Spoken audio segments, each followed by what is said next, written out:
మోకాళ్లలో గుజ్జును పెంచి నొప్పిని తగ్గించి సర్జరీని దూరం చేసే ఫ్రీడమ్ వాక్. ఏపీలో ఎన్డీఏ ప్రభుత్వం కొలువుదీరిన వేళ తెలంగాణ సీఎం రేవంత్ రెడ్డి ఆసక్తికర కామెంట్స్ చేశారు. టీడీపీ అధినేత చంద్రబాబు నాయుడు తనను ప్రమాణ స్వీకారానికి ఆహ్వానిస్తే తప్పకుండా వెళతానని రేవంత్ రెడ్డి అన్నారు.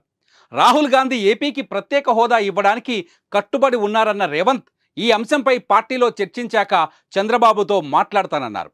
ఏపీకి ప్రత్యేక హోదా చట్టబద్ధతతోనే కూడుకున్న హామీ అని వెల్లడించారు. తాను కాంగ్రెస్ పార్టీ సూచనల మేరకే నడుచుకుంటానని చెప్పుకొచ్చారు రేవంత్. ఏపీలో ఎన్డీఏ కూటమి విజయం సాధించింది. చంద్రబాబు జూన్ 9న ముఖ్యమంత్రిగా ప్రమాణ స్వీకారం చేయనున్నారు.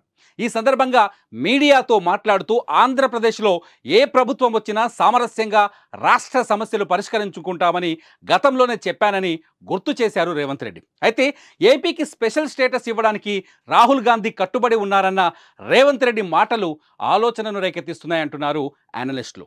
సుమన్ టీవీలో మీ పర్సనల్ అండ్ బిజినెస్ ప్రమోషన్స్ కోసం కింది నెంబర్కి కాంటాక్ట్ చేయండి.